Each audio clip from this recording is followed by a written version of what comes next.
어느 봄날이었어요. 아들 도준이가 점심 무렵에 전화를 했더군요. 엄마, 오늘 저녁에 잠깐 들러도 돼요? 소개해주고 싶은 사람이 있어서요. 목소리가 평소와 다르게 살짝 들떠 있었죠. 올 것이 왔구나 싶었습니다. 도준이도 이제 홍기가 꽉 찬 나이니까요. 누구라도 좋으니 그저 아들 마음 편하게 해주고 서로 아끼며 살 수 있는 참한 사람이면 좋겠다고 늘 생각해 왔어요. 저녁 7시가 조금 넘었을까 도준이가 웬 아가씨 하나를 데리고 집으로 들어서더군요. 엄마, 이쪽은 제 여자친구 김수정이에요.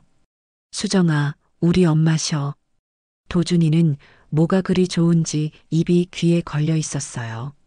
수정이라는 아가씨는 환하게 웃으며 제게 고개를 꾸벅 숙였습니다. 어머님, 안녕하세요. 말씀 정말 많이 들었어요. 이렇게 직접 뵈니 너무너무 좋네요. 목소리가 어찌나 크고 낭낭한지 거실이 다 울리는 듯 했어요.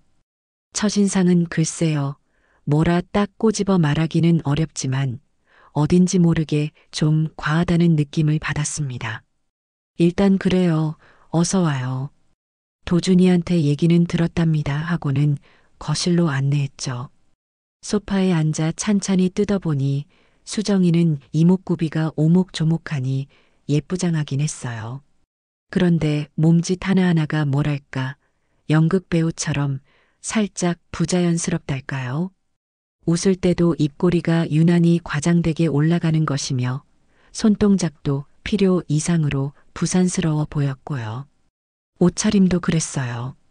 처음 시어머니 될 사람을 만나는 자리치고는 조금 화려하다 싶은 블라우스에 손목에는 번쩍이는 팔찌까지 차고 있었죠.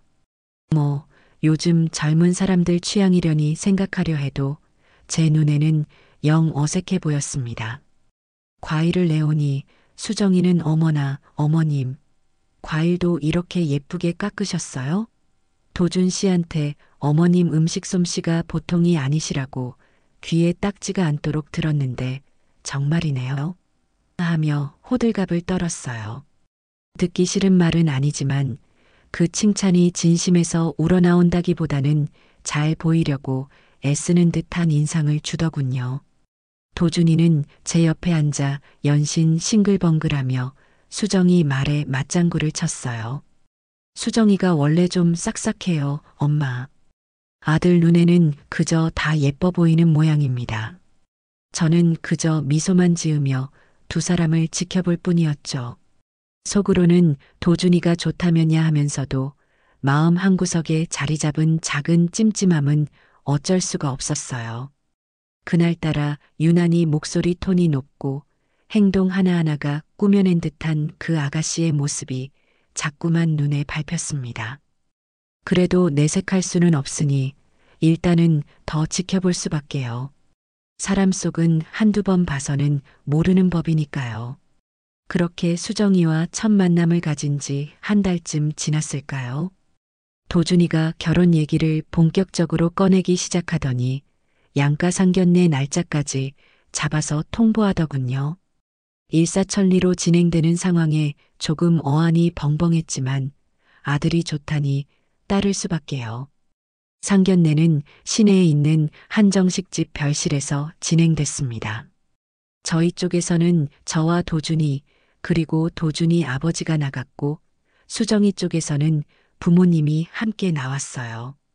수정이는 그날도 한껏 멋을 낸 모습이었어요. 단아해 보이려고 애쓴 듯한 원피스 차림이었지만 귀에 달린 귀걸이며 목에 건 목걸이가 예사 물건은 아닌 듯 번쩍였습니다. 수정이의 부모님은 글쎄요, 첫인상은 참 평범하고 소박해 보이는 분들이었어요. 그런데 딸인 수정이가 입을 열기 시작하면서부터 분위기가 조금씩 묘하게 흘러갔습니다. 저희 수정이가 눈이 워낙 높아서요. 어지간한 남자는 거들떠도 안 봤답니다. 도준 씨가 그만큼 훌륭하시다는 거겠죠. 호. 수정이의 어머니가 먼저 입을 열었는데 딸 자랑이 좀 과하다 싶었어요. 그러자 수정이가 기다렸다는 듯이 말을 받았죠. 제가 지금 하는 일이요? 외국계 회사에서 프로젝트 매니저로 있는데 최근에 회사에서 가장 큰 프로젝트를 성공시켜서 연봉도 꽤 올랐어요.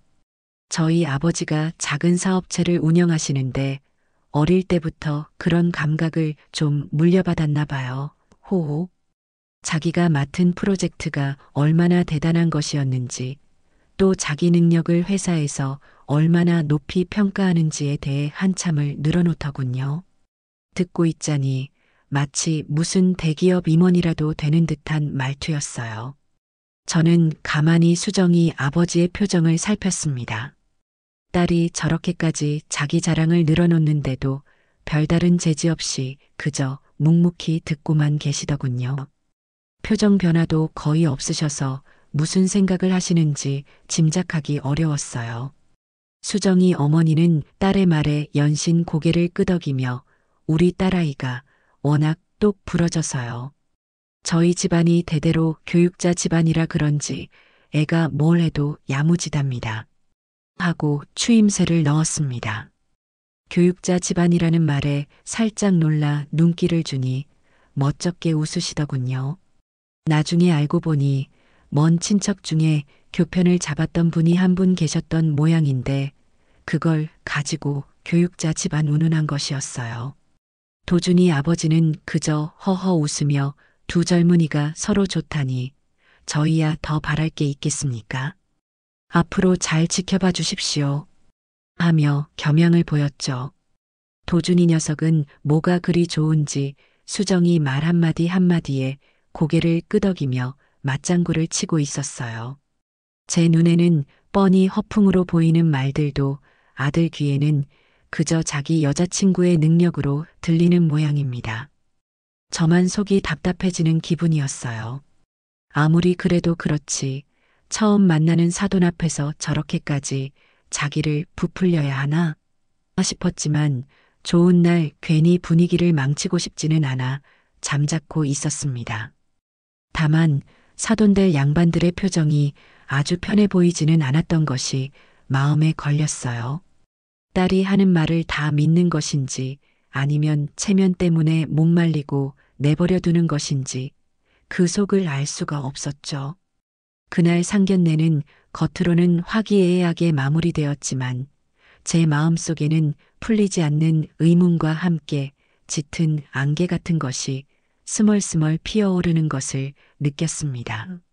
상견례가 끝나고 결혼 준비는 그야말로 속전속결로 진행됐어요. 신혼집이며 예식장은 도준이가 알아서 척척 계약을 해왔는데 문제는 예단과 혼수에서 터지기 시작했습니다. 하루는 수정이가 도준이와 함께 저희 집에 찾아왔어요. 다과상을 앞에 놓고 이야기를 나누던 중 수정이가 조심스럽게 예단 목록이라며 종이 한 장을 내밀더군요. 거기에는 제게 드릴 한복이며 이불, 반상기 세트 외에도 명품 가방이며 보석 세트까지 적혀 있었어요. 그걸 보는 순간 눈앞이 아찔해지는 기분이었습니다. 수정아, 이건 좀 과한 것 같구나. 우리 형편에 이런 것까지는 무리일 듯 싶은데. 제가 조심스럽게 말문을 여니 수정이는 기다렸다는 듯이 대답했어요. 어머님, 요즘 이 정도는 다들 기본으로 한대요. 제 친구들도 다 이 정도는 받았고요. 어머님께 좋은 것 해드리고 싶은 제 마음이에요. 그 마음이라는 것이 어찌나 부담스럽던지. 도준이도 옆에서 엄마 수정이 딴에는 엄마 생각해서 준비한 목록인 것 같은데 하며 며느리 될 사람 편을 들더군요. 저는 더 이상 말을 잇지 못했어요. 혼수 문제는 더 가관이었어요. 신혼집이 그리 넓은 평수도 아닌데 냉장고는 양문형 중에서도 가장 큰 것으로 해야 하고 텔레비전이며 세탁기, 건조기, 소파, 침대까지 전부 최신형의 값비싼 브랜드 제품들로 목록을 쫙 뽑아왔더군요. 새 출발인데 이왕이면 좋은 걸로 싹 다 바꾸고 싶어요. 나중에 후회하는 것보다 낫잖아요. 어찌나 당당하게 말하는지 듣고 있는 제가 다 민망할 지경이었어요. 저희 집 형편을 도준이를 통해 익히 들어서 알고 있을 텐데도 어쩜 저렇게 자기 생각만 할 수 있는지 기가 막혔습니다. 그날 이후로 도준이는 부쩍 수척해졌어요. 퇴근하고 돌아오면 한숨부터 내쉬는 날이 많아졌고요. 하루는 제가 조용히 도준이를 불렀습니다. 도준아, 아무리 그래도 그렇지. 이건 아니다 싶다. 수정이, 너무 자기 욕심만 채우려는 것 아니냐? 그러자 도준이가 힘없이 대답하더군요. 엄마, 수정이가 저런 걸 바라는 애가 아닌데 친구들 눈치도 보이고 결혼이라는 게 일생에 한 번뿐이라 그런 것 같아요. 제가 어떻게든 마련해 보겠지만 엄마가 조금만 보태주실 수 있을까요? 아들의 그 말에 가슴이 철렁 내려앉았습니다. 결국 돈 문제로 저를 찾아온 것이었죠. 도준아, 정신 차려라. 우리 형편 뻔히 알잖니. 그 아가씨는 어쩜 그렇게 경우가 없을까? 시작부터 이러면 앞으로는 어쩌려고 그러니? 제가 단호하게 말하자 도준이는 고개를 푹 숙인 채 아무 말도 하지 못했어요. 사랑에 눈이 멀어도 분수는 알아야 하는데 제 아들이 저렇게까지 어리석어 보일 수가 없었습니다. 저런 애한테 내 아들 인생을 맡겨도 되는 건지 정말이지 앞이 캄캄했어요. 하지만 이미 상견례까지 마치고 날짜까지 잡아놓은 마당에 제가 대놓고 반대할 수도 없는 노릇이었죠. 그저 속만 부글부글 끓을 뿐이었어요. 두고 보자. 만약 결혼하고 나서도 저 버릇 못 고치면 그때는 내가 정말 가만히 있지 않을 테다. 저는 그렇게 홀로 칼을 갈기 시작했습니다. 어쩐지 이 결혼 시작부터 험난할 것 같은 불길한 예감이 강하게 들었어요. 그 예감은 안타깝게도 틀리지 않았습니다. 도준이와 수정이의 결혼식은 봄꽃이 만발하던 4월에 있었어요. 신혼여행은 유럽으로 열흘간 다녀온다더군요. 저희 형편에는 조금 과하다 싶었지만 아들이 좋아서 하는 일에 제가 더는 보태줄 것도 없으니 그저 잘 다녀오자고 손을 흔들어 주었죠. 신혼여행지에서 두 아이가 보내오는 사진들은 하나같이 그림 같았어요. 근사한 풍경 앞에서 값비싸 보이는 음식을 먹고 보기에도 호사스러운 호텔에서 묵는 모습들이었죠. 도준이 얼굴에는 웃음꽃이 떠나질 않았고 수정이는 한껏 멋을 부린 채 여왕이라도 된 듯한 표정이었어요. 젊을 때 저런 경험도 해보는 거지 하면서도 마음 한편으로는 저 돈이 다 어디서 났을까 하는 걱정이 스멀스멀 피어올랐습니다. 아니나 다를까 신혼여행에서 돌아온 지 일주일도 채 되지 않아 수정이에게서 전화가 왔어요. 목소리가 잔뜩 잠겨서는 울먹이더군요. 어머님, 흐흐, 큰일 났어요. 친정에 급한 일이 생겨서 돈이 좀 필요한데 도준 씨한테는 차마 말을 못하겠어요. 혹시 어머님이 조금만. 들어보니 친정아버지가 갑자기 사업상 큰 위기에 몰려 당장 얼마가 급하게 필요하다는 것이었어요. 액수도 적지 않았습니다. 제 딴에는 며느리가 처음으로 간곡하게 부탁하는 것이고 또 사돈댁일이라니 모른 척할 수도 없어 없는 살림에 어렵사리 돈을 마련해 보내주었어요. 고맙습니다, 어머님. 이 은혜는 평생 잊지 않을게요. 수정이는 전화기 너머로 연신 흐느끼며 고맙다고 했죠. 그때까지만 해도 저는 정말 며느리가 안쓰럽고 사돈댁이 걱정스러웠습니다. 그런데 두어 달쯤 지났을까요? 도준이네 신혼집에 반찬을 좀 가져다 주러 갔다가 우연히 수정이의 방 옷장 문이 살짝 열려 있는 것을 보게 되었어요. 그리고 그 안에 걸려 있는 눈에 익은 명품 로고가 선명한 가방을 발견하고 말았습니다. 제가 평소 잡지에서나 보던 수백만 원을 호가하는 그런 가방이었죠. 순간 머릿속이 하얘지는 기분이었어요. 설마 아니겠지. 하지만 불길한 예감은 틀리는 법이 없더군요. 마침 도준이가 퇴근하고 돌아오기에 슬쩍 떠보았죠. 도준아, 혹시 수정이 저 가방 내가 사준 것이냐? 제 물음에 도준이는 멋쩍게 웃으며 아, 저거요? 수정이가 신혼여행 다녀와서 얼마 안 있다가 자기 돈 모은 걸로 하나 갖고 싶던 거 샀다고 하더라고요. 예쁘죠? 하는 겁니다. 그 순간 저는 온몸의 피가 싸늘하게 식는 것 같았어요. 수정이가 친정일로 급하다며 제게서 빌려간 돈, 그 돈이 저 가방으로 둔갑해 있었던 겁니다. 저는 아무 말도 할 수 없었어요. 그저 내가 사람을 잘못 봐도 한참 잘못 봤구나 하는 생각만이 머릿속을 맴돌았죠. 그 일 있고 며칠 후 저는 도준이를 따로 불러 조용히 이야기를 꺼냈습니다. 도준아, 내가 얼마 전에 수정이에게 돈을 좀 빌려준 일이 있다. 친정에 급한 일이 생겼다고 해서 그런데 그 돈이 아무래도 이상하게 쓰인 것 같구나. 제 말을 들은 도준이는 처음에는 어리둥절한 표정을 짓더니 이내 수정이를 불러 자초지종을 물었어요. 그러자 수정이는 기다렸다는 듯이 눈물을 뚝뚝 흘리기 시작하더군요. 어머님, 어떻게 저를 그렇게 의심하실 수가 있어요?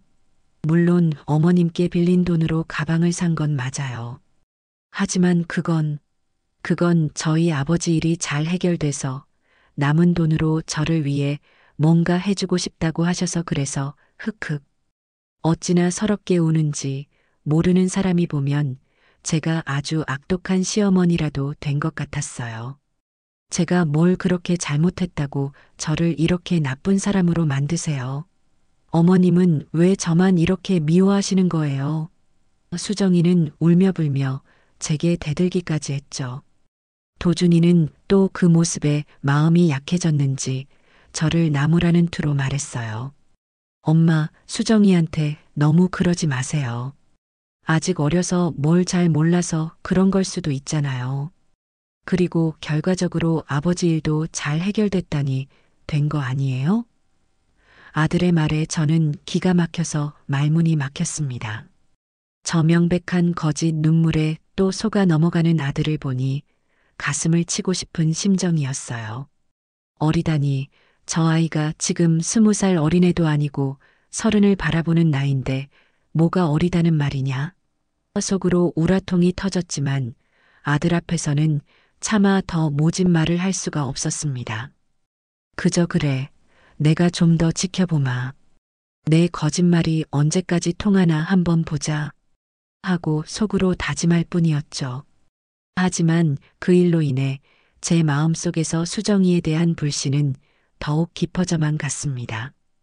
그 후로도 크고 작은 거짓말들이 이어졌지만 제 심증을 더욱 굳히게 된 결정적인 사건이 또 있었어요.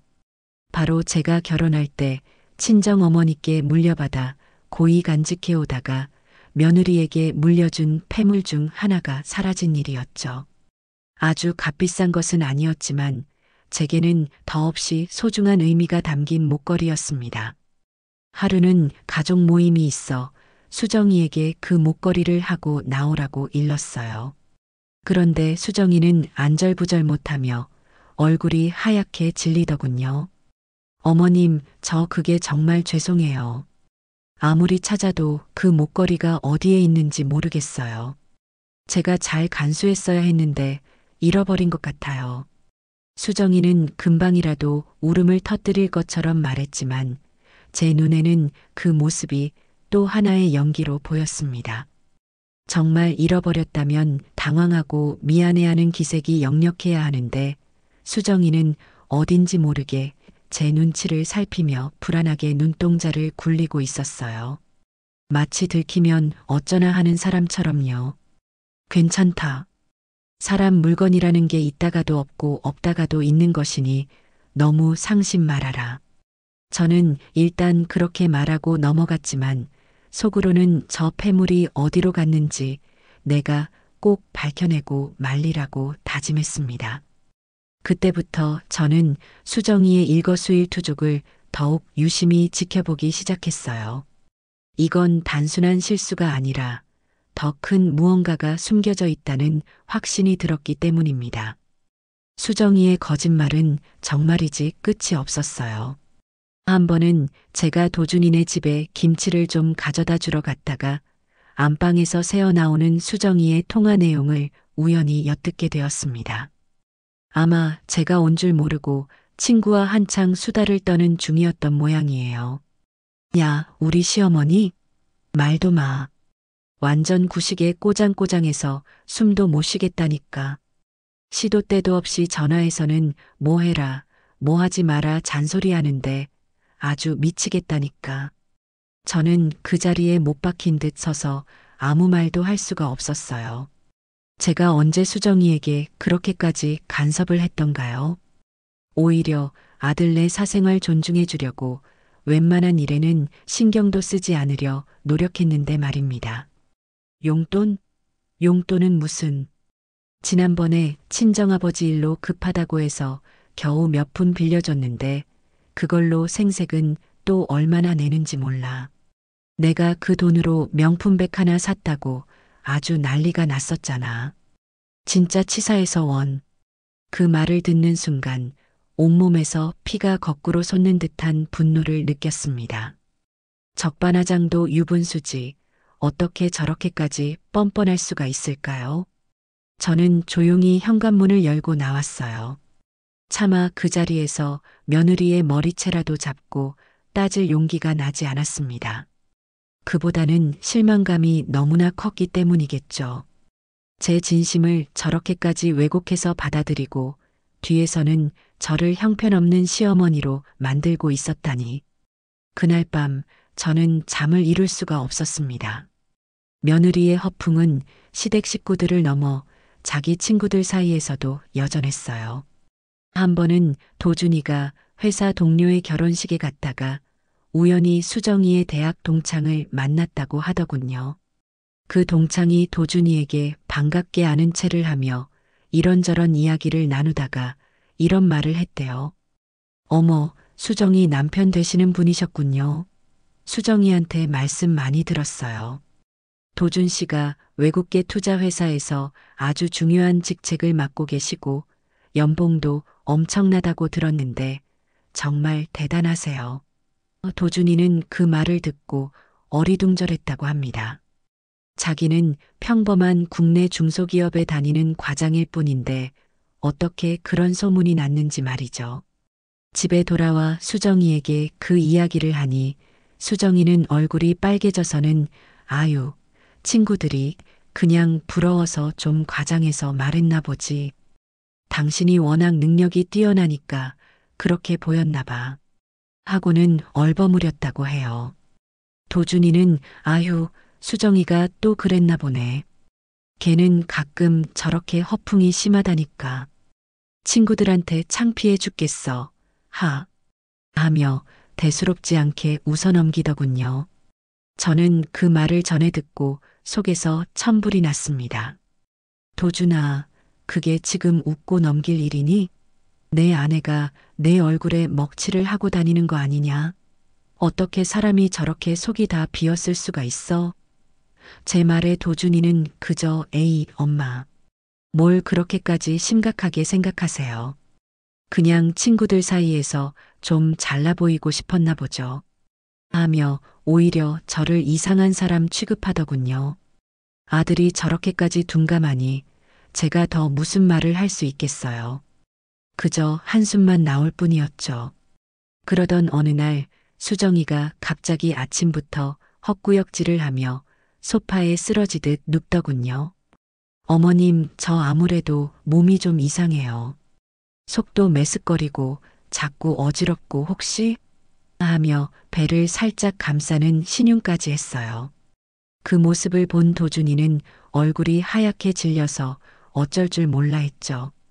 저도 순간 정말인가 하는 생각에 가슴이 철렁했습니다.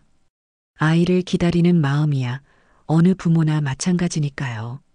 그래, 그럼 어서 병원에 가보자. 혹시 모르니 확인을 해봐야 하지 않겠니? 제가 진심으로 걱정하며 말하자 수정이는 갑자기 당황한 기색이 역력했어요. 아니에요, 어머님. 아직 확실하지도 않은데 병원까지 갈 필요는 그냥 제가 요즘 좀 피곤해서 그런가 봐요. 너무 예민하게 굴었나 봐요. 하며 어색하게 웃어넘기려 했습니다. 그 순간 저는 직감했어요. 이것도 연기구나. 정말 임신 초기 증상이라면 기뻐하며 병원에 가자고 해야 정상인데 저렇게까지 극구 사양하는 모습이 아무래도 이상했죠. 며칠 뒤 제가 다시 한번 병원에 가보자고 권유하자 수정이는 아예 말을 바꾸더군요. 어머님, 제가 그날 이후로는 아무렇지도 않아요. 아마 그냥 체했던 건가 봐요. 그 말을 듣는 순간 저는 더 이상 수정이의 말은 단 한마디도 믿을 수 없다는 것을 깨달았습니다. 어떻게 저런 신성한 일까지 거짓으로 꾸며낼 수가 있을까요? 정말이지 그 속을 알 수 없는 아이였어요. 이제는 연민이나 안타까움보다는 분노와 혐오감마저 들기 시작했습니다. 그 무렵부터였을까요? 도준이의 얼굴에서 웃음기가 사라지기 시작한 것이 퇴근하고 돌아오면 말없이 소파에 앉아 깊은 한숨을 내쉬는 날이 많아졌고 주말이면 방에 틀어박혀 나오지 않으려 했어요. 누가 봐도 고민이 깊어 보였습니다. 처음에는 회사 일이 힘든가 싶어 도준아, 혹시 회사에서 무슨 안 좋은 일이라도 있는 거니? 하고 물었지만 아들은 그저 아니에요, 엄마. 별일 없어요. 하고 고개를 저을 뿐이었죠. 하지만 어미의 눈은 속일 수가 없는 법입니다. 도준이의 그늘진 얼굴 뒤에는 분명 다른 무언가가 숨겨져 있다는 것을 직감했어요. 그러던 어느 날 우편함에서 이상한 편지 한 통을 발견했습니다. 도준이 앞으로 온 신용카드사의 독촉장이었어요. 순간 가슴이 철렁 내려앉았죠. 도준이는 평소 계획성이 철저한 아이라 카드 연체 같은 건 상상도 할 수 없는 일이었거든요. 조심스럽게 봉투를 뜯어보니 사용 내역이 빼곡하게 적힌 명세서와 함께 연체 이자를 경고하는 붉은 글씨가 눈에 들어왔습니다. 사용 금액도 한두 푼이 아니었어요. 대부분이 백화점 명품관이나 고급 레스토랑에서 결제된 내역들이었죠. 저는 그 명세서를 들고 도준이의 방문을 두드렸습니다. 도준아, 이게 대체 다 뭐냐? 제 목소리는 저도 모르게 떨리고 있었어요. 도준이는 처음에는 당황한 듯 제 눈을 피하더니 이내 모든 것을 체념한 듯한 표정으로 입을 열었습니다. 사실은 수정이가 제 이름으로 몰래 카드를 하나 더 만들어서 쓰고 있었나 봐요. 저도 얼마 전에야 알았어요. 아들의 목소리는 물기에 젖어 있었어요. 그동안 얼마나 혼자 소가리를 했을까 생각하니 어미로서 가슴이 미어지는 듯 했습니다. 그날 저녁 도준이는 수정이와 크게 다투었습니다. 제가 거실에 앉아 애써 태어난 척 텔레비전을 보고 있었지만 안방에서 들려오는 두 사람의 높은 언성은 고스란히 제 귀에 들려왔어요. 수정아, 어떻게 나한테 한마디 상의도 없이 이런 짓을 할 수가 있어. 우리 형편 뻔히 알면서. 도준이의 목소리에는 깊은 실망과 분노가 어려 있었죠. 그러자 수정이는 또 그 특유의 울음 섞인 목소리로 변명하기 시작했습니다. 여보, 정말 미안해요. 나도 이렇게까지 금액이 커질 줄은 몰랐어요. 그냥 당신한테 좀 더 잘 보이고 싶어서, 친구들한테 꿀리고 싶지 않아서 그랬던 거예요. 하지만 이번만큼은 도준이도 쉽게 넘어가지 않았습니다. 잘 보이고 싶어서? 그래서 내 이름으로 빚을 내도 된다는 거야? 이게 지금 말이나 되는 소리냐고. 수정이는 한참을 울며 불며 매달렸지만 도준이의 마음은 이미 단단히 상한 듯 보였어요. 그 모습을 지켜보는 제 마음도 착잡하기 그지없었습니다. 이건 단순한 철부지의 행동이 아니었어요. 이건 명백한 사기나 다름없었죠. 저 아이는 정말 안 되겠구나. 도준이를 위해서라도 내가 뭔가 결단을 내려야 할 때가 온 것 같다. 저는 조용히 주먹을 움켜쥐었습니다. 며칠 뒤 저는 수정이를 따로 불러 앉혔습니다. 도준이가 없는 자리에서 차분하게 이야기를 하고 싶었어요. 수정아, 내가 지금 뭘 잘못하고 있는지 정말 모르는 거니? 도준이가 저렇게까지 힘들어하는데 내 눈에는 그게 보이지 않는 것이냐? 제가 최대한 침착하게 말했지만 속에서는 이미 불덩이가 치밀어 오르고 있었죠. 그런데 수정이의 반응은 제 예상을 훨씬 뛰어넘는 것이었어요. 눈물 한 방울 흘리지 않고 오히려 당당하게 저를 쏘아보며 이렇게 말하더군요. 어머님, 제가 뭘 그렇게 잘못했는데요? 요즘 젊은 사람들 다 이렇게 살아요. 어머님 세대랑은 다르다고요. 그리고 솔직히 말해서 도준 씨가 능력이 부족해서 제가 이렇게까지 하게 된 거 아니겠어요? 다른 집 남편들은 아내한테 이 정도는 다 해준다는데. 그 말을 듣는 순간 저는 제 귀를 의심했습니다. 어떻게 저렇게까지 뻔뻔하고 경우 없는 말을 아무렇지도 않게 내뱉을 수 있는 걸까요? 아들의 부족함까지 들먹이며 자신의 잘못을 정당화하려는 그 모습에 저는 그만 이성의 끈을 놓아버릴 뻔했습니다. 하지만 가까스로 분노를 억누르며 차갑게 말했어요. 아가, 너는 정말 구제불능이로구나. 내가 지금 무슨 말을 하고 있는지는 알고 있는 것이냐? 수정이는 입을 꾹 다문 채 여전히 반항적인 눈빛으로 저를 노려보더군요. 그 순간 저는 깨달았습니다. 더 이상 대화는 무의미하다는 것을요. 저 아이는 결코 변하지 않을 것이라는 것을요. 제 마음속에서는 이미 며느리에 대한 마지막 기대마저 산산조각 나버렸습니다. 이제는 정말이지 돌이킬 수 없는 강을 건넜다는 생각이 들었어요. 수정이의 거짓말과 허영은 마치 밑빠진 독에 물 붓기처럼 끝없이 이어졌어요. 카드값 문제로 한바탕 소동이 있고 나서 얼마 지나지 않아 이번에는 친정 찬스라는 이름으로 또 다른 사건이 터졌습니다. 하루는 수정이가 도준이에게 시무룩한 표정으로 여보, 사실은 저희 집에 또 급한 일이 생겨서 돈이 좀 필요하게 됐어요.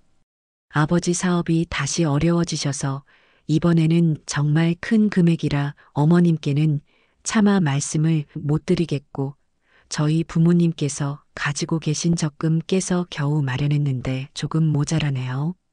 당신이 조금만 보태주면 안 될까요? 하고 매달렸다고 해요. 도준이는 지난번 카드 사건 때문에 마음이 많이 상했지만 그래도 처갓집 일이라니 외면할 수가 없어 결국 여기저기서 돈을 융통해 수정이에게 건네주었다고 합니다. 수정이는 정말 고마워요, 여보. 이 돈은 저희 부모님이 금방 갚아주실 거예요. 하며 안도의 한숨을 내쉬었다고 하더군요. 하지만 세상에 비밀은 없는 법이죠. 며칠 뒤 도준이 앞으로 한 통의 대출 상환 독촉장이 날아왔습니다. 내용을 확인한 도준이는 그 자리에서 얼어붙고 말았어요. 수정이가 친정 부모님께 빌렸다고 했던 돈은 사실 고금리 사채였던 겁니다. 그것도 도준이 몰래 도준이 명의를 도용해서 받은 대출이었죠. 이자가 눈덩이처럼 불어나 원금보다 더 커져 있었어요. 그 사실을 알게 된 도준이는 그야말로 망연자실했습니다. 당장 수정이를 불러다 앉히고는 고함을 질렀어요. 이게 대체 다 뭐야? 거짓말도 정도가 있지. 어떻게 나한테까지 사채를 썼다고 속일 수가 있어. 그것도 내 명의를 도용해서. 도준이의 얼굴은 분노와 배신감으로 시뻘겋게 달아올라 있었죠. 수정이는 그제야 모든 것이 탄로난 것을 알고 바닥에 주저앉아 엉엉 울기 시작했습니다. 여보, 정말 미안해요. 무서워서 말을 못했어요. 아버지가 아니라 사실은 제가 주식 투자를 좀 했는데 그게 잘못되어 빚을 갚으려고 하다 보니 일이 이렇게 커졌어요. 흑흑. 그 말을 듣는 도준이의 표정은 이미 모든 것을 체념한 듯 허탈해 보였습니다. 저 역시 그 광경을 지켜보며 이제는 정말 이 관계를 끝내야 할 때가 왔다는 것을 절감했어요. 저 아이는 거짓말을 하지 않고는 단 하루도 살 수 없는 병에 걸린 것 같았습니다. 그런 와중에도 수정이의 허영심은 조금도 수그러들지 않았어요. 하루는 제게 찾아와서는 아주 조심스러운 표정으로 말을 꺼내더군요. 어머님, 저 혹시 내일 동창회가 있는데 어머님 예전에 한번 드셨던 그 비싼 가방이랑 옷 좀 하루만 빌려주시면 안 될까요? 제 친구들 남편들이 다들 잘 나가서 괜히 제가 기죽어 보일까 봐서요. 저는 어이가 없어서 말도 나오지 않았습니다. 집안이 지금 어떤 상황인데 동창회에 나가서 남들 눈에 잘 보일 생각만 하고 있다니. 저는 단호하게 거절했어요. 수정아, 그건 안 되겠다. 내 물건도 아닌 것을 빌려서까지 남들 눈을 의식할 필요는 없다. 있는 그대로의 내 모습으로 당당하게 다녀오너라. 제 말에 수정이는 입을 삐죽 내밀더니 작은 목소리로 어머님은 너무 빡빡하세요. 며느리가 오랜만에 친구들 만나서 기 좀 살겠다는데 그것도 못 빌려주시고 꼭 구두쇠처럼 하고 투덜거리더군요. 그 말을 듣는 순간 저는 더 이상 저 아이에게 어떤 기대도 할 수 없다는 것을 깨달았습니다. 사람의 본성은 쉽게 변하지 않는다는 옛말이 하나도 틀리지 않았어요. 겉모습과 허울 좋은 치장에만 목을 매는 저 아이에게 진정한 행복이나 만족이 있을 리 없었죠. 가끔 온 가족이 모여 저녁 식사를 할 때면 저는 일부러 분위기를 좀 부드럽게 만들어 보려고 농담을 하곤 했어요. 하루는 텔레비전에서 피노키오 만화가 나오는 것을 보고는 이렇게 말했죠. 옛날 이야기에 거짓말하면 코가 길어진다는 피노키오가 있었지. 요즘 세상에도 그런 게 있으면 참 볼만하겠다. 안 그러니 수정아? 저는 그저 가벼운 농담으로 던진 말이었는데 수정이는 갑자기 얼굴이 하얗게 질리더니 들고 있던 숟가락을 떨어뜨릴 뻔했어요. 그리고는 어색하게 웃으며 아, 네, 어머님. 저 갑자기 속이 좀 안 좋아서 먼저 들어가 볼게요. 하고는 황급히 자기 방으로 들어가 버리더군요. 그 모습을 본 도준이는 수정이가 요즘 좀 예민해서 그래요, 엄마. 하고는 별일 아니라는 듯 넘어갔지만 제 눈에는 모든 것이 명확하게 보였습니다. 역시 찔리는 게 한두 가지가 아니로구나. 저렇게까지 티가 나는데 도준이 저 녀석은 왜 저걸 모를까 하는 생각에 답답함이 밀려왔어요. 하지만 한편으로는 그래. 내 거짓말의 끝이 어디인지 내가 똑똑히 지켜봐 주마 하는 오기도 생겼습니다. 이제는 저 아이의 거짓된 가면을 벗겨내고 도준이에게 그 실체를 제대로 알려줘야 할 때가 되었다고 생각했어요. 더 이상은 저 거짓의 늪에서 아들이 허우적거리도록 내버려 둘 수는 없었습니다. 그날 수정이가 제게 어머님은 절 이해 못해요. 라며 소리쳤던 그 순간부터였을 겁니다. 제 마음속에서 무언가가 단단히 결심을 굳힌 것은요. 더 이상은 저 아이의 거짓과 허영에 휘둘려서는 안 된다.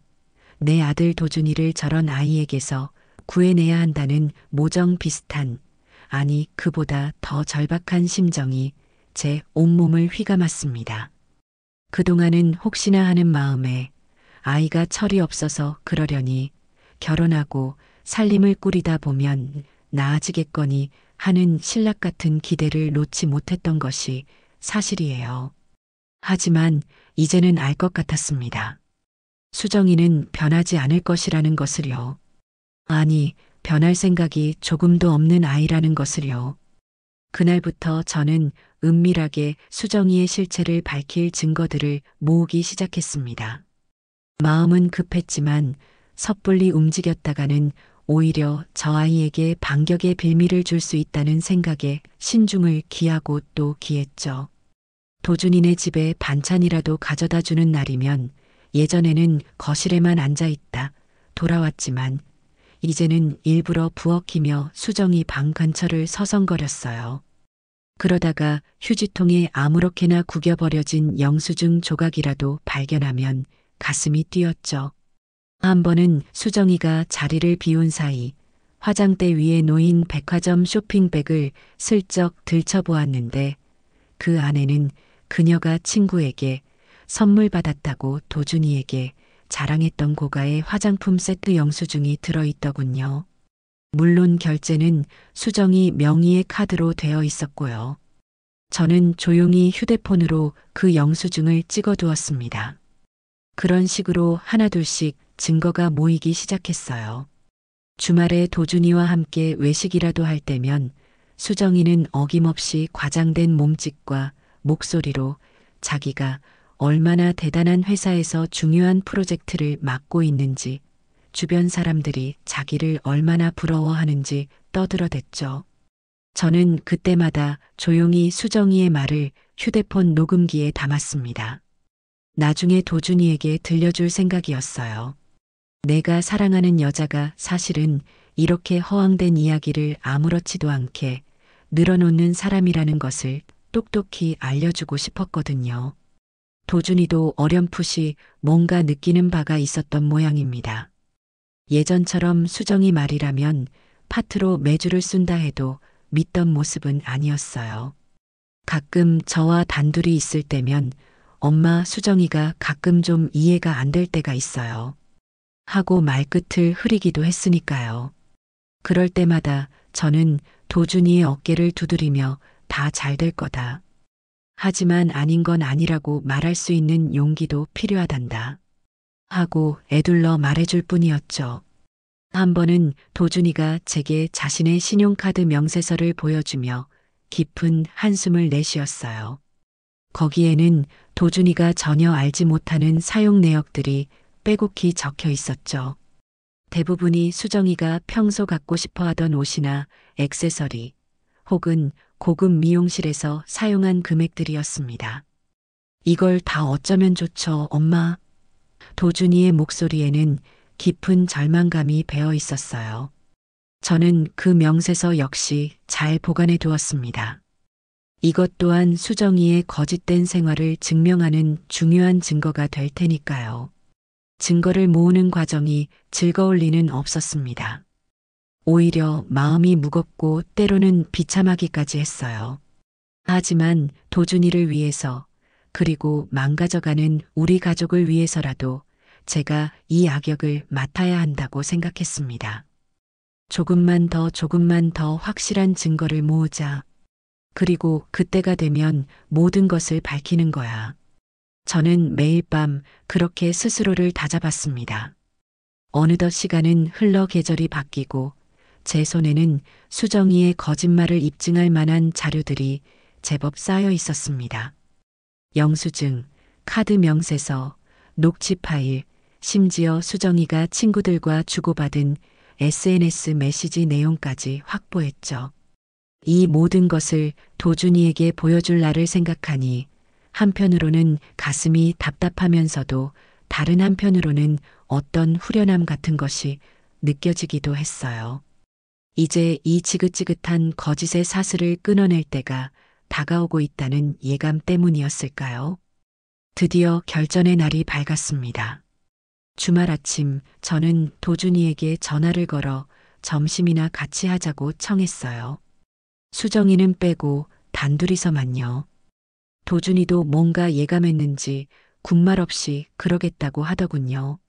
약속 장소인 한적한 한정식집 별실에 먼저 도착한 저는 그동안 모아온 자료들을 테이블 위에 가지런히 펼쳐놓았습니다.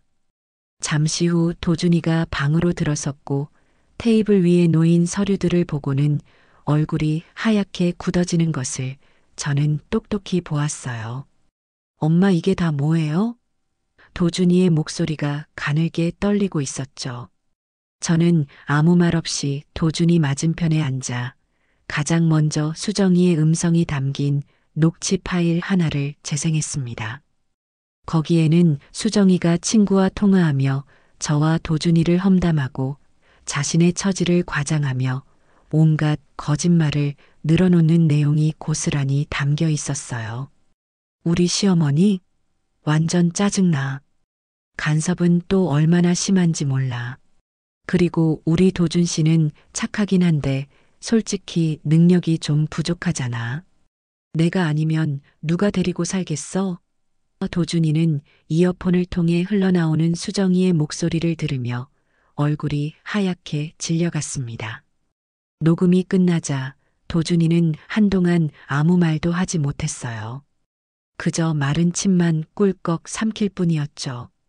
저는 이어서 수정이의 카드 사용 내역과 각종 영수증들, 그리고 그녀가 SNS에 허위로 올린 게시물들을 하나하나 짚어가며 설명해 주었습니다. 제가 얼마나 오랫동안 이 사실들을 알고 있었는지, 그리고 왜 지금까지 말을 아껴왔는지에 대해서도 차분히 이야기했죠. 도준아, 엄마도 이러고 싶지 않았다. 정말이야. 하지만 더는 너를 저 아이의 거짓 속에 살게 할 수는 없다고 판단했단다. 내가 얼마나 힘들었을지 엄마는 다 안다. 하지만 이제는 결정을 내려야 할 때인 것 같구나.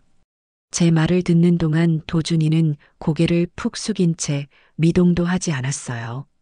어깨가 가늘게 떨리고 있는 것을 보니 아마 울고 있는지도 모르겠습니다. 한참의 침묵 끝에 도준이가 힘겹게 입을 열었어요. 엄마 정말 수정이가 믿을 수가 없어요. 제가 바보였어요. 그렁그렁한 눈으로 저를 바라보는 아들의 모습에 제 마음도 찢어질 듯 아팠습니다. 하지만 이제 와서 동정심 때문에 이 일을 덮을 수는 없었어요. 괜찮다, 도준아. 지금이라도 알았으니 된 거야. 중요한 건 앞으로 내가 어떻게 하느냐다. 저는 아들의 손을 힘주어 잡아주었습니다. 그날 도준이는 한마디 말도 없이 제가 내민 증거 자료들을 가방에 챙겨 넣고는 무거운 발걸음으로 식당을 나섰어요. 그 뒷모습을 바라보며 저는 길고 길었던 싸움의 끝이 보이기 시작했다는 것을 직감했습니다. 그 일이 있고 나서 며칠 뒤부터였을까요? 수정이의 태도가 눈에 띄게 달라지기 시작했습니다. 예전에는 거들떠보지도 않던 집안일을 자처해서 하기도 하고 제게 시도 때도 없이 전화를 걸어 안부를 묻기도 했죠. 주말이면 제가 좋아하는 과일이나 간식거리를 사들고 저희 집에 찾아와서는 어머님, 이거 제가 어머님 생각나서 사왔어요. 별건 아니지만 맛있게 드세요. 하며 살갑게 굴었어요. 저녁 식사라도 함께하는 날이면 어머님, 오늘 저녁은 제가 맛있는 거 해드릴게요. 뭐 드시고 싶으세요?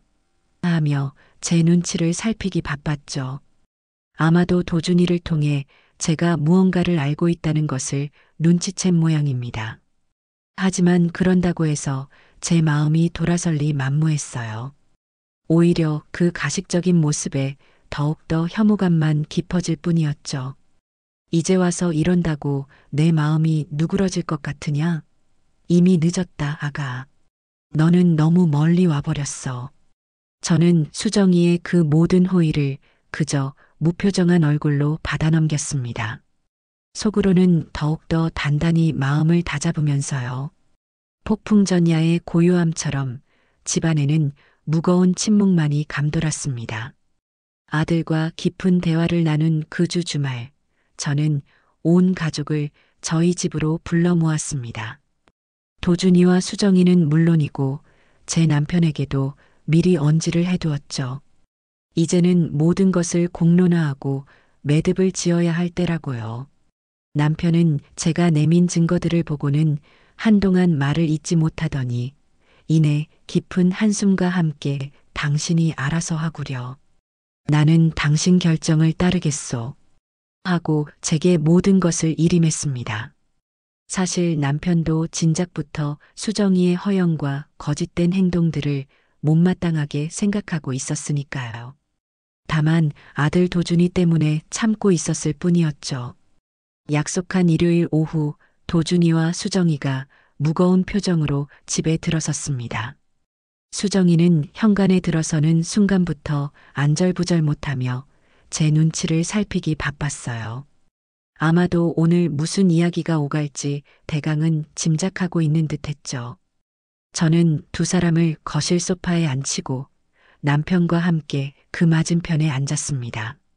테이블 위에는 그동안 제가 모아온 자료들이 가지런히 놓여 있었어요. 오늘 이렇게 다 같이 모인 건 다름이 아니라 우리 집안의 중요한 문제에 대해 이야기하기 위해서다. 제가 무겁게 입을 열자 수정이는 마른 침을 꿀꺽 삼키며 초조한 기색을 감추지 못했습니다. 혹시라도 무슨 말을 할까봐 도준이의 옷자락을 꼭 붙들고 있는 모습이 애처롭기까지 했지만 제 마음은 조금도 흔들리지 않았어요. 저는 가장 먼저 수정이의 경제관념과 무분별한 쇼핑 습관에 대해 지적했습니다. 그녀가 도준이 몰래 사용한 카드 내역과 할부로 구매한 사치품 목록들, 그리고 여기저기서 빌려 쓴 소액 대출 내역까지 하나하나 짚어가며 이야기했죠. 증거가 명백하니 수정이도 더는 변명할 거리가 없는 듯 고개를 푹 숙이고 있었습니다. 이어서 저는 수정이가 주변 사람들에게 얼마나 많은 거짓말을 해왔는지에 대해 이야기했어요. 자신의 학력이나 경력, 집안 형편을 부풀린 것은 물론이고 심지어 있지도 않은 병을 핑계로 동정심을 사려 했던 일까지 모두 밝혔습니다. 특히 수정이가 저와 도준이에 대해 친구들에게 얼마나 심한 험담을 했는지 녹음 파일을 통해 들려주었을 때 도준이는 두 주먹을 불끈 쥔 채 부들부들 떨었고 수정이는 결국 참았던 울음을 터뜨리고 말았습니다. 어머님, 제가 다 잘못했어요. 정말 죽을 죄를 지었습니다. 여보, 미안해요. 제가 정말 철이 없었어요. 수정이는 바닥에 엎드려 통곡하며 용서를 빌기 시작했어요. 악어의 눈물이라는 것을 알면서도 한때나마 며느리로 생각했던 아이의 그 처참한 모습을 보니 마음이 편치만은 않았습니다. 하지만 여기서 약해져서는 안 된다고 스스로를 다잡았어요. 도준이는 싸늘한 눈빛으로 울고 있는 수정이를 내려다볼 뿐 아무런 말도 하지 않았습니다. 그 눈빛 속에는 깊은 실망과 배신감, 그리고 일말의 연민조차 남아있지 않은 듯 했어요. 한참을 울던 수정이가 고개를 들어 도준이를 바라보며 애원했지만 도준이는 그 시선을 피할 뿐이었죠. 그 모습을 지켜보던 제가 마지막으로 입을 열었습니다. 수정아, 내 눈물이 지금 진심이 아니라는 것, 여기 있는 사람들 모두가 다 안다. 하지만 내가 정말로 반성하고 새 사람이 될 기회를 원한다면 딱 한 번만 더 기회를 주겠다. 제 말에 수정이는 번쩍 고개를 들었고 도준이도 놀란 눈으로 저를 바라보았어요. 다만 여기에는 조건이 있다. 첫째, 앞으로 단 한 번이라도 거짓말을 하거나 남을 속이는 행동을 해서는 안 된다. 둘째, 분수에 맞지 않는 사치나 허영을 버리고 성실하게 생활해야 한다. 셋째, 도준이와 우리 가족에게 진심으로 사과하고 용서를 구해야 한다. 만약 이 약속들 중 단 하나라도 어길 시에는 그때는 정말로 우리 인연은 끝나는 거다. 알겠느냐? 제 목소리는 얼음장처럼 차가웠지만 단호했습니다. 수정이는 흐느끼며 연신 고개를 끄덕였어요. 네, 어머님 명심할게요. 정말 다시는 실망시켜드리지 않을게요. 하지만 그 눈빛 어디에서도 진정한 뉘우침은 찾아볼 수 없었습니다. 그저 이 위기만 모면하려는 장깨만이 가득할 뿐이었죠. 가족회의는 그렇게 끝이 났습니다. 집안에는 무거운 침묵이 감돌았고 마치 폭풍이 휩쓸고 지나간 듯한 황량함만이 남았어요. 저는 직감했습니다. 이것은 끝이 아니라 또 다른 시작일 뿐이라는 것을요. 마지막 경고가 있었던 가족회의 이후 며칠 동안은 집안에 평화가 찾아온 듯 했어요. 수정이는 눈에 띄게 조심하는 기색이었고 도준이에게도 살갑게 굴며 반성하는 모습을 보이려 애썼습니다. 아침 일찍 일어나 도준이의 아침 식사를 차리고 저녁에는 제가 좋아하는 반찬을 만들어 도준이 편에 보내기도 했죠. 도준이도 그런 수정이의 노력을 애써 외면하지는 않았지만 예전처럼 살가운 모습은 아니었어요. 깨진 유리가 다시 붙을 수 없듯이 한번 금이 간 신뢰는 쉽게 회복되지 않는 법이니까요. 저는 그저 두 사람을 말없이 지켜볼 뿐이었습니다. 과연 수정이가 이번에는 정말 달라질 수 있을 것인지 아니면 또다시 우리를 실망시킬 것인지 시간이 모든 것을 말해줄 테니까요. 하지만 안타깝게도 그 평화는 오래가지 못했습니다. 한 달 생활비를 수정이에게 맡겨보기로 한 도준이의 결정이 화근이었어요. 도준이는 수정이에게 마지막으로 믿음을 보여주고 싶었던 모양입니다. 수정아, 이번 달 생활비는 내가 한번 관리해봐. 꼭 필요한 곳에만 아껴 쓰고 남은 돈은 저축하도록 하자. 수정이는 감격한 표정으로 정말 고마워요, 여보.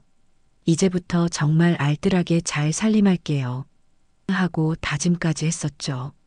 그런데 불과 일주일 만에 수정이는 도준이에게 생활비가 다 떨어졌다고 말하는 것이 아니겠어요?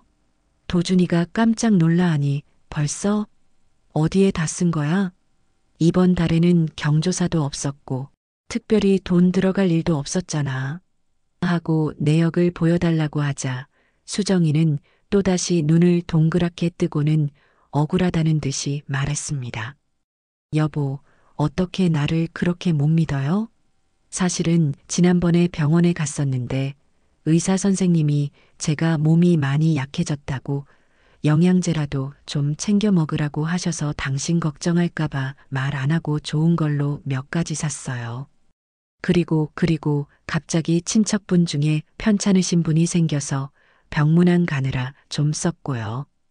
어찌나 태연하게 거짓말을 하는지 듣고 있는 도준이는 기가 막혀서 말도 제대로 잊지 못했다고 합니다. 물론 수정이가 말한 영양제며 병문안은 모두 새빨간 거짓말이었죠. 확인 결과 그 돈은 대부분 인터넷 쇼핑으로 옷가지와 화장품을 사는 데 쓰였고 나머지는 친구들과 고급 레스토랑에서 식사하는 데 탕진해 버린 것이었어요. 그 사실을 알게 된 도준이는 그야말로 망연자실했습니다. 마지막 믿음마저 산산조각 난 기분이었겠죠. 저 역시 그 소식을 전해 듣고는 더 이상 수정이에게 어떤 기대도 할 수 없다는 것을 깨달았습니다. 사람은 고쳐 쓰는 것이 아니라는 옛말이 정말 하나도 틀리지 않았어요. 엎친 데 덮친 격으로 얼마 지나지 않아 또 다른 사건이 터지고 말았습니다. 바로 저희 시댁의 아주 중요한 집안 행사에 수정이가 불참한 일이었죠. 제 시동생, 그러니까 도준이 작은아버지의 딸이 결혼하는 날이었어요. 온 가족 친척들이 다 모이는 자리였고 며느리로서 수정이가 당연히 참석해야 할 자리였습니다. 그런데 결혼식 전날 밤 수정이가 갑자기 배를 움켜쥐고는 끙끙 앓는 소리를 내기 시작했어요. 어머님 여보 저 아무래도 내일 결혼식에 못 갈 것 같아요. 갑자기 열도 나고 온몸이 쑤시는 게 꼭 몸살 감기 초기 증상 같아요. 어찌나 아픈 연기를 실감나게 하는지 도준이는 또 속아 넘어가서는 정말 괜찮겠어? 병원에 가보지 않고? 하며 걱정했죠. 저는 속으로 또 시작이구나 싶었지만 겉으로는 몸이 안 좋으면 쉬어야지 별 수 있겠니? 도준이 너라도 가서 얼굴 비추고 오너라. 하고 말했습니다. 그렇게 수정이는 결혼식에 불참했고 저와 도준이만 참석하게 되었죠. 그런데 예식장에서 우연히 제 오랜 친구를 만났는데 그 친구가 제게 뜻밖의 이야기를 하는 것이 아니겠어요? 어머, 사부인. 내가 아까 백화점에 잠깐 들렀었는데 거기서 수정이 아니에요? 젊은 친구랑 같이 깔깔거리면서 쇼핑하고 있던데 내가 잘못 봤나? 그 말을 듣는 순간 저는 눈앞이 캄캄해지는 것을 느꼈습니다. 온 가족이 모이는 중요한 날에 몸이 아프다는 핑계로 빠지고 그 시간에 백화점에서 쇼핑을 즐기고 있었다니. 저는 분노를 넘어 이루 말할 수 없는 배신감과 허탈감에 휩싸였습니다. 도준이에게 이 사실을 알리자 도준이의 얼굴은 하얗게 질려갔어요. 그날 결혼식 피로연 음식은 입에도 대지 못했습니다. 그리고 마침내 수정이의 거짓말은 그 정점을 찍고야 말았습니다. 아마도 연이은 거짓말들이 탄로나면서 자신이 궁지에 몰렸다고 생각했던 모양이에요. 하루는 저를 찾아와서는 눈물까지 글썽이며 이렇게 말하더군요. 어머님, 사실은 제가 그동안 어머님과 도준 씨에게 말씀 못 드린 비밀이 있어요. 저는 또 무슨 해괴한 소리를 하려나 싶어 말없이 수정이를 쳐다보았죠. 그러자 수정이는 마치 세상에서 가장 비극적인 비밀을 고백하는 사람처럼 낮은 목소리로 그러나 또렷하게 말했습니다. 제가 사실은 불치병에 걸렸어요. 의사 선생님이 앞으로 살 날이 얼마 남지 않았다고 흑흑거려서 제가 요즘 좀 이상하게 행동했던 거예요. 도준 씨한테는 아직 말 못했어요. 그 사람 걱정할까봐 저 이제 어떻게 해야 할까요, 어머님? 그 말을 듣는 순간 저는 온몸의 피가 싸늘하게 식는 것을 느꼈습니다. 분노 때문이 아니었어요. 인간에 대한 깊은 혐오감 때문이었죠. 어떻게 사람이 저렇게까지 악랄하고 파렴치한 거짓말을 태어나게 할 수 있을까요? 더군다나 자신의 목숨을 담보로 하는 거짓말이라니. 저는 아무 말 없이 자리에서 일어나 안방으로 들어가 서랍을 열었습니다. 그리고 그 안에서 얼마 전 도준이가 받아온 수정이의 종합 건강검진 결과지를 꺼내 수정이 앞에 던져주었어요. 거기에는 신체 건강하며 특별한 이상, 소견 없음이라는 문구가 선명하게 적혀 있었죠. 수정이는 그 결과지를 보고는 얼굴이 새하얗게 질려 아무 말도 하지 못했습니다. 저는 차갑게 가라앉은 목소리로 말했어요. 아가, 너는 정말 인간이기를 포기한 것 같구나. 이제 더 이상은 안 되겠다. 오늘부로 너와 나의 인연은 여기까지다. 그 순간 제 마음속에서는 그 어떤 동정심이나 연민도 남아있지 않았습니다. 오직 이 지긋지긋한 악연을 끊어내야겠다는 단호한 결심만이 가득할 뿐이었어요. 그 끔찍한 불치병 거짓말 소동이 있은 후 며칠간은 집안에 폭풍전야 같은 긴장감만 감돌았어요. 저는 수정이에게 사실상의 절연을 통보했지만 그 아이가 순순히 물러날 거라고는 조금도 생각하지 않았습니다. 아니나 다를까 사나흘쯤 지났을까요? 제 휴대폰에 수정이의 번호가 뜨더군요. 마치 아무 일도 없었다는 듯, 아니 오히려 평소보다 한 톤 높은 과장되게 명랑한 목소리가 전화기 너머에서 흘러나왔습니다. 어머님, 안녕하세요. 저 수정이에요. 잘 지내셨어요? 다름이 아니라 오늘 저녁에 잠깐 들러도 될까 해서요. 어머님이 해주신 밑반찬들이 다 떨어져서요. 김치도 좀 얻어갈까 하고, 아참, 그리고 도준 씨한테 줄 것도 좀 있고요. 지난번에 도준 씨가 갖고 싶어 하던 넥타이, 제가 큰맘 먹고 하나 샀거든요. 직접 전해주고 싶은데 괜찮을까요, 어머님? 그 뻔뻔함과 능청스러움에 순간 말문이 막혔지만 한편으로는 역시 내 예상이 틀리지 않았구나 싶었습니다. 이 아이는 지금 자신의 처지가 어떤지, 제가 얼마나 단단히 마음을 먹었는지 전혀 감지하지 못하고 있거나 혹은 애써 외면하고 있는 것이겠지요. 아니면 이것 또한 저를 시험하거나 제 반응을 떠보려는 고도의 계산된 행동일 수도 있고요. 저는 잠시 숨을 골랐다가 제 감정을 조금도 드러내지 않은 채 낮고 차분한 목소리로 대답했습니다. 그러렴. 올 테면 와보거라. 그 말 속에 담긴 서늘한 칼날을 수정이가 느꼈을지는 모르겠습니다. 전화기 너머로 수정이는 와. 정말요?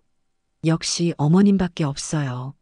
그럼 이따 저녁에 맛있는 거 뭐라도 사들고 찾아뵐게요. 도준 씨한테는 비밀로 해주시고요. 서프라이즈 해주고 싶거든요. 하고는 아이처럼 신이 나서 제잘거리다 전화를 끊더군요.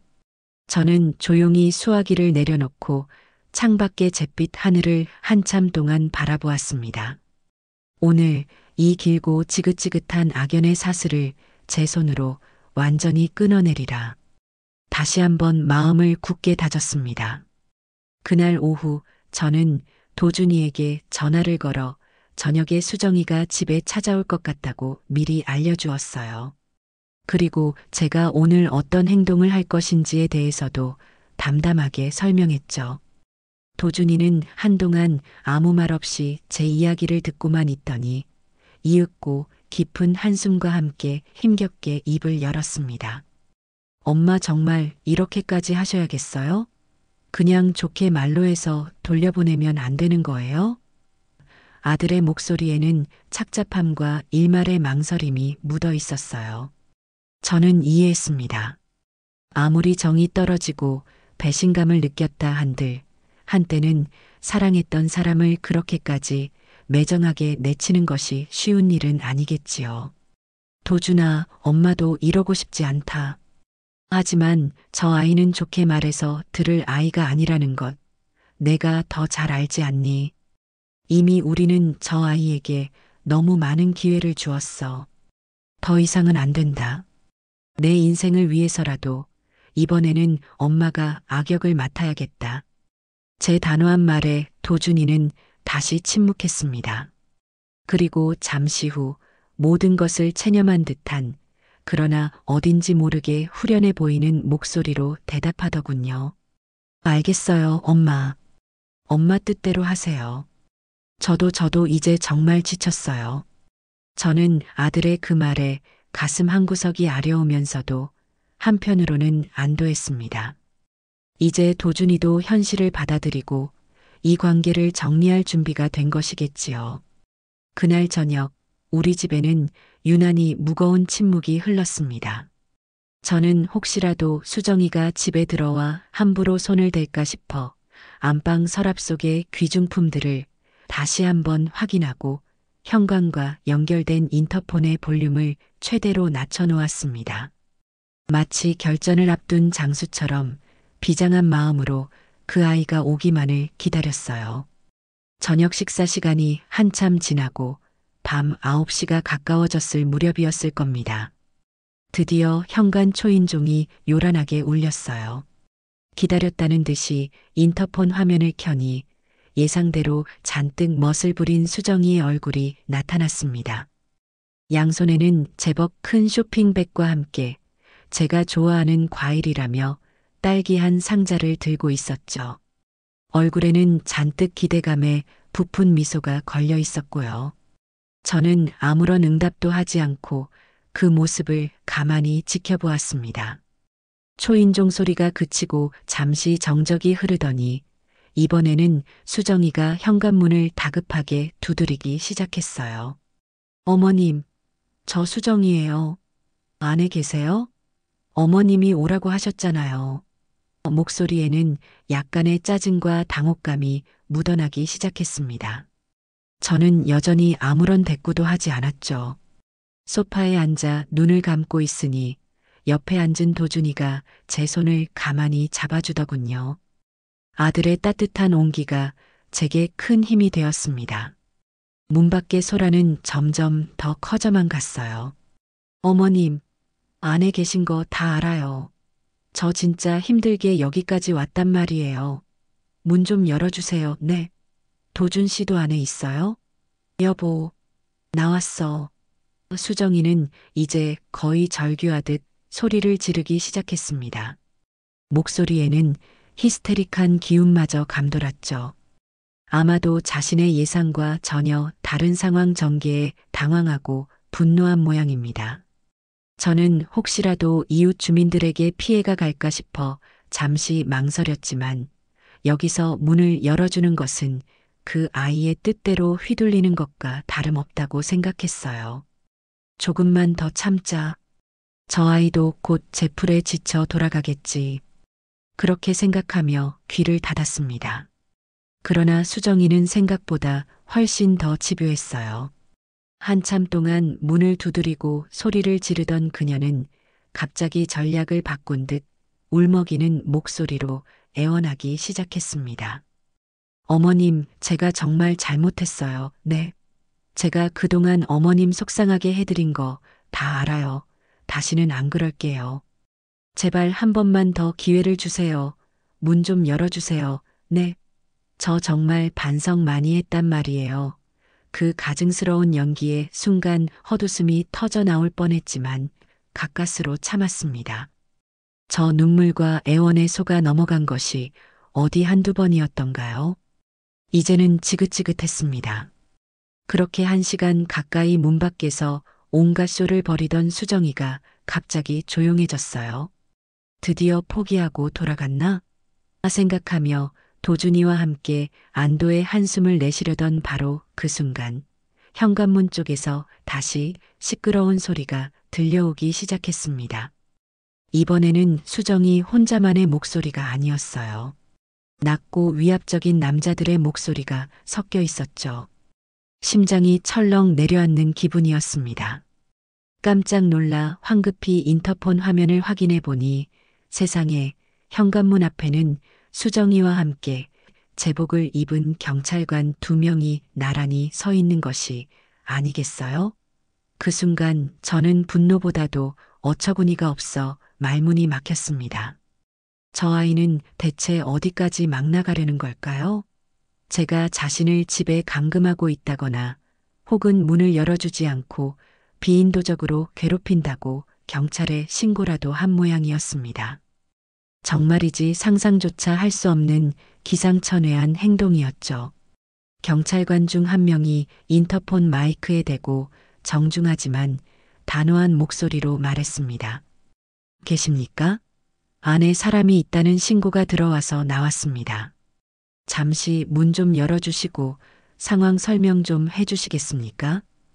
저는 잠시 깊은 숨을 내쉬며 고민에 빠졌어요.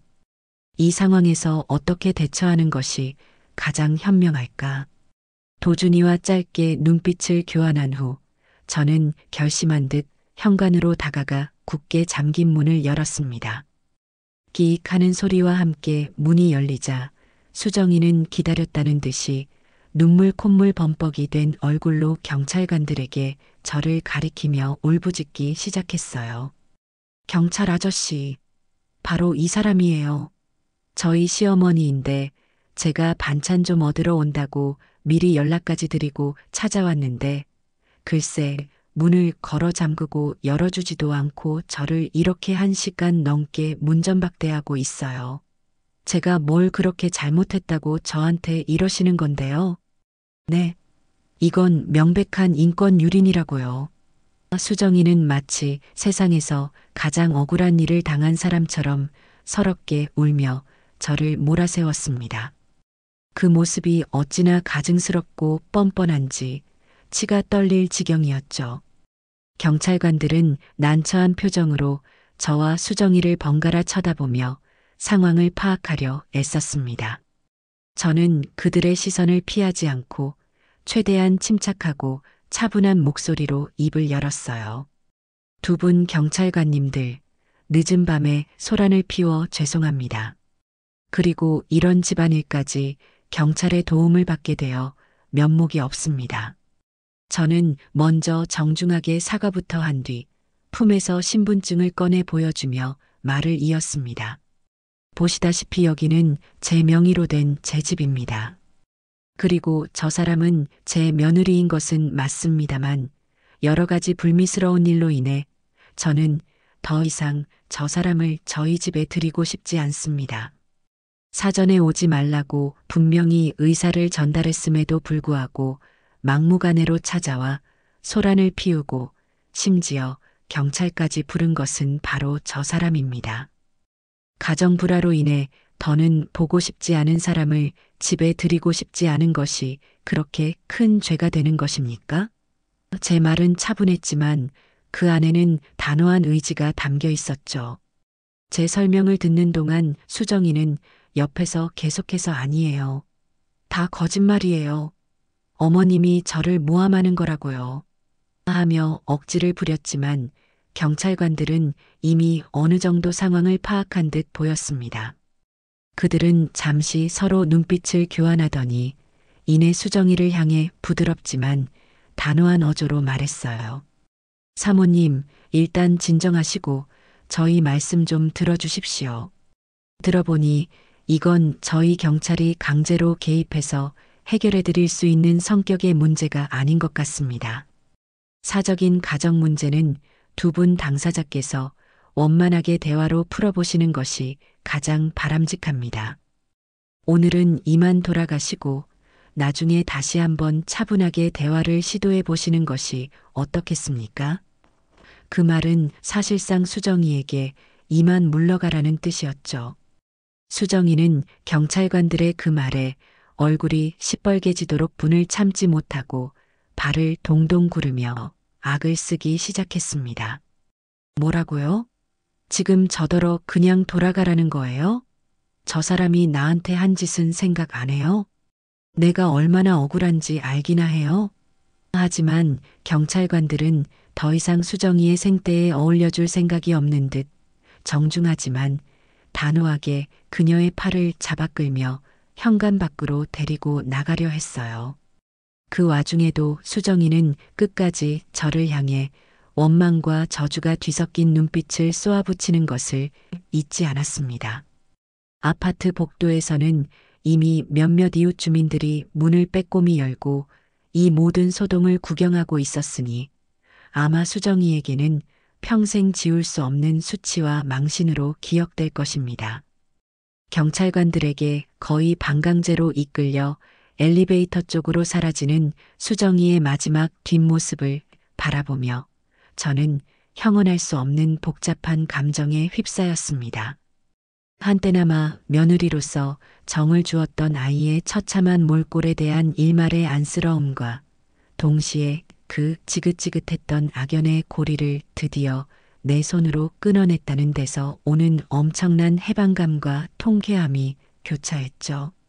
문이 닫히고 집안에 다시 정적이 찾아왔을 때 저는 저도 모르게 깊은 안도의 한숨을 내쉬었습니다. 가슴속을 몇 년 동안 짓누르고 있던 거대한 바위 덩어리가 마침내 산산조각 나 부서져 내리는 듯한 그런 후련함이었습니다. 드디어 끝이 난 것입니다.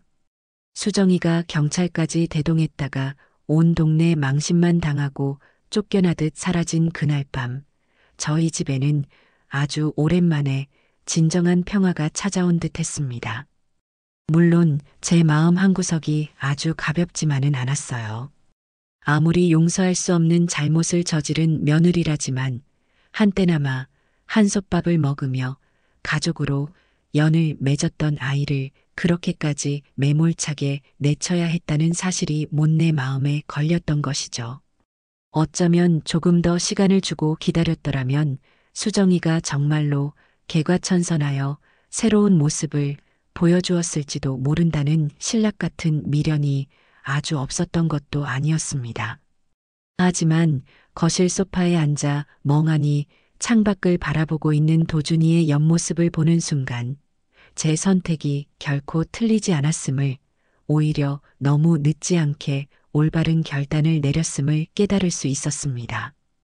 아들의 얼굴에는 그동안 깊게 드리워져 있던 불안과 고뇌의 그늘이 씻은 듯이 사라지고 아주 오랜만에 찾아온 평온함과 함께 어떤 해방감마저 느껴졌으니까요. 마치 무거운 짐을 내려놓은 사람처럼 표정이 한결 편안해 보였습니다. 그날 저녁 저는 도준이가 가장 좋아하는 따뜻한 된장찌개를 끓이고 몇 가지 정갈한 밑반찬을 곁들여 소박하지만 정성스러운 저녁상을 차렸습니다. 한동안 입맛이 없다며 깨작거리기만 하던 도준이가 그날은 웬일인지 밥 한 그릇을 뚝딱 비워내더군요. 식사를 마치고 거실에 나란히 앉아 따뜻한 녹차를 마시고 있을 때였어요. 도준이가 한참 동안 창밖의 어둠을 응시하더니 이윽고 결심한 듯 제 쪽으로 몸을 돌려 앉으며 아주 조용히 그러나 단호한 목소리로 입을 열었습니다. 어머니. 그 부름에 저는 가슴이 철렁 내려앉는 것을 느꼈지만 애써 태연한 표정으로 아들의 다음 말을 기다렸죠. 도준이는 제 손을 가만히 잡더니 눈가가 촉촉이 젖은 채로 떨리는 목소리를 이어갔습니다. 정말 죄송합니다, 어머니. 그리고 정말 감사합니다. 저는 아무 말 없이 아들의 손을 마주 잡아주었어요. 제가 너무 어리석고 미련했어요. 진작 어머니 말씀을 귀담아 들었어야 했는데 수정이의 그럴듯한 거짓말과 연기에 번번이 속아 넘어가면서 어머니 마음고생만 잔뜩 시켜드리고 부모님 얼굴에 먹칠만 한 못난 자식입니다. 정말 면목이 없습니다. 도준이는 고개를 떨군 채 한참 동안이나 말을 잇지 못했습니다. 그렁그렁 맺힌 눈물이 뜨겁게 제 손등 위로 떨어져 내리는 것이 느껴졌죠. 저는 그런 아들의 어깨를 가만히 감싸 안아주었습니다. 모진 풍파를 다 겪고 지칠 대로 지쳐 돌아온 어린 새처럼 아들은 제 품에 힘없이 기댔습니다. 괜찮다, 내 아들. 다 지난 일이다. 내가 얼마나 힘들고 괴로웠을지 이 어미는 다 헤아리고도 남는다. 누구의 잘못을 따지기 전에 이제라도 모든 것을 바로잡고 새로운 시작을 할 수 있게 된 것만으로도 천만다행이라고 생각하자꾸나. 중요한 건 과거가 아니라 앞으로 내가 어떻게 살아가느냐 하는 것이니까. 제 따뜻한 위로에 도준이는 더욱더 제 품속으로 파고들었고 한참을 그렇게 어린아이처럼 어깨를 들썩이며 소리 없이 울었습니다. 아마도 그동안 수정이 앞에서 참아 보이지 못했던 그리고 저에게조차 솔직하게 털어놓지 못했던 모든 서름과 분노, 자괴감과 후회의 감정들이 한꺼번에 터져 나온 것이겠지요. 그렇게 한참의 시간이 흐른 뒤 감정을 어느 정도 추스른 도준이가 천천히 고개를 들었습니다. 눈가는 여전히 붉게 충혈되어 있었지만 그 눈빛에는 이전에는 볼 수 없었던 어떤 단단한 결의 같은 것이 서려 있었어요. 어머니, 수정이와는 더 이상 부부로서 함께 살아갈 자신이 없습니다. 그 아이는 저를 사랑하지 않았던 것 같아요. 아니, 어쩌면 처음부터 저를 이용할 생각밖에 없었는지도 모르겠습니다. 그동안 제가 너무 어리석어서 그걸 깨닫지 못했던 것뿐이고요. 도준이의 목소리는 낮고 차분했지만 그 안에는 깊은 상실감과 함께 어떤 깨달음이 담겨 있는 듯 했습니다. 제가 그 관계를 정리하겠습니다. 더 늦기 전에 제 인생을 되찾고 싶습니다. 어머니. 그 말을 듣는 순간 제 마음도 한없이 무거워지고 아려왔습니다. 부모로서 자식의 이혼이라는 아픔을 지켜보는 것은 결코 쉬운 일이 아니니까요. 하지만 동시에 제 아들이 드디어 그 지긋지긋한 고통의 굴레에서 벗어나 스스로 일어설 용기를 내었다는 사실에 가슴 깊은 곳에서부터 안도감이 밀려왔습니다. 그래, 도준아. 내 결정을 전적으로 존중한다. 내가 어떤 선택을 하든 엄마는 언제나 내 뒤에서 너를 응원하고 지지할 것이라는 것만 잊지 말아라. 힘들고 외로울 때는 언제든 엄마에게 기대도 좋으니 너무 혼자서 모든 짐을 짊어지려 하지 말고. 저는 아들의 손을 더욱 힘주어 잡아주며 제 진심을 전했습니다. 그날 이후 예상했던 대로 수정이는 도준이에게 거의 바락에 가까울 정도로 매달리기 시작했습니다. 새벽이고 한밤중이고 가리지 않고 수십 통씩 전화를 걸어 울고불고 애원하며 용서를 구하는가 하면 차마 입에 담기에도 민망한 욕설과 저주가 담긴 장문의 문자 메시지를 하루에도 몇 번씩 보내오기도 했죠. 심지어는 도준이가 출근하는 길목에 미리 와서 기다리고 있다가 나타난 도준이의 차 앞에 드러누워 길을 막고는 여보, 내가 정말 다 잘못했어. 다시는 안 그럴 테니 제발 나를 버리지 마. 우리가 함께했던 시간들이 있잖아. 어떻게 나한테 이럴 수가 있어. 하며 주변 사람들이 다 지켜보는 앞에서 히스테릭하게 소리를 지르며 난동을 부리기도 했다고 합니다. 그럴 때마다 도준이는 예전처럼 당황하거나 흔들리지 않고 차분하지만 단호하게 자신의 입장을 전달하며 돌아섰다고 해요. 수정아, 미안하다. 우리는 이미 너무 멀리 와버렸고 서로에게 너무 깊은 상처만 남겼어. 더 이상은 너와 나 그리고 우리 가족 모두를 힘들게 하고 싶지 않다. 이제 그만 각자의 길을 가는 것이 서로에게 최선일 것 같아. 부디 잘 지내길 바란다. 그 과정을 지켜보는 제 마음은 한편으로는 안쓰럽고 씁쓸하면서도 다른 한편으로는 제 아들이 그 질긴 악연의 사슬을 끊어내고 비로소 한 인간으로서 당당하게 홀로 서기를 시작했다는 생각에 가슴 벅찬 대견함을 느꼈습니다. 역시 제 아들은 약하지 않았어요. 잠시 길을 잃고 방황했을 뿐 결국에는 제 힘으로 올바른 길을 찾아 돌아온 것이었죠.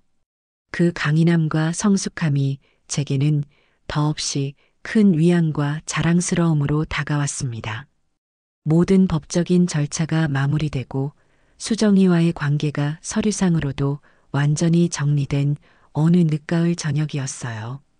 집안에는 아주 오랜만에 따뜻하고 평화로운 공기가 감돌았습니다. 식탁에 마주 앉아 도준이가 좋아하는 갈치조림에 저녁 식사를 하는데 문득 이런 생각이 들더군요. 정말 얼마만인가. 이렇게 아들과 단둘이 앉아 아무런 걱정 없이 그저 평범하고 소소한 일상을 나누며 편안하게 식사를 하는 것이 그동안 수정이로 인해 우리 집은 늘 살얼음판을 걷는 듯한 긴장감과 불안감으로 가득 차 있었고 진심 어린 웃음소리보다는 가슴을 치는 한숨 소리가 더 자주 들려왔었죠. 하지만 이제는 모든 것이 제자리를 찾은 듯 했습니다. 창밖으로는 낙엽 구르는 소리가 스산하게 들려왔지만 집안은 따뜻한 온기로 가득 차 있었고 라디오에서는 감미로운 클래식 음악이 잔잔하게 흘러나오고 있었어요. 도준이는 회사에서 있었던 재미있는 에피소드들을 이야기하며 예전처럼 밝고 유쾌하게 제잘거렸고 저는 그런 아들의 모습을 사랑스러운 눈길로 바라보며 맞장구를 쳐주었죠. 특별할 것 하나 없는 지극히 평범한 저녁 풍경이었지만 제게는 이 세상 그 어떤 사내진미나 화려한 파티보다도 값지고 소중한 진정한 행복의 순간이었습니다. 몇 년 동안 제 가슴을 무겁게 짓누르던 거대한 돌덩이가 마침내 사라지고 그 빈자리에 따스하고 부드러운 햇살이 가득 채워지는 듯한 깊은 평온함을 느꼈어요. 마치 길고 어둡고 험난했던 터널을 지나 마침내 눈부시게 아름다운 햇살이 쏟아지는 광활한 평야로 걸어 나온 것처럼 제 마음에도 비로소 진정한 의미의 평화와 안식이 찾아온 것 같았습니다. 물론 도준이가 앞으로 겪어야 할 마음의 상처를 치유하고 새로운 삶을 시작하기까지는 아직 시간이 더 필요하겠지만 그래도 저는 굳게 믿습니다. 제 아들은 이 모든 시련과 아픔을 지혜롭게 잘 이겨내고 이전보다 더욱더 단단하고 깊이 있고 성숙한 한 사람으로 우뚝 성장할 것이라는 것을요. 그리고 저는 언제까지나 그런 아들의 가장 가까운 곳에서 변함없는 사랑과 믿음으로 묵묵히 그 길을 함께 걸어가는 든든한 동반자이자 따뜻한 안식처가 되어줄 생각입니다. 그것이야말로 하늘이 제게 맡겨주신 어미 된 저의 가장 중요하고도 신성한 역할일 테니까요.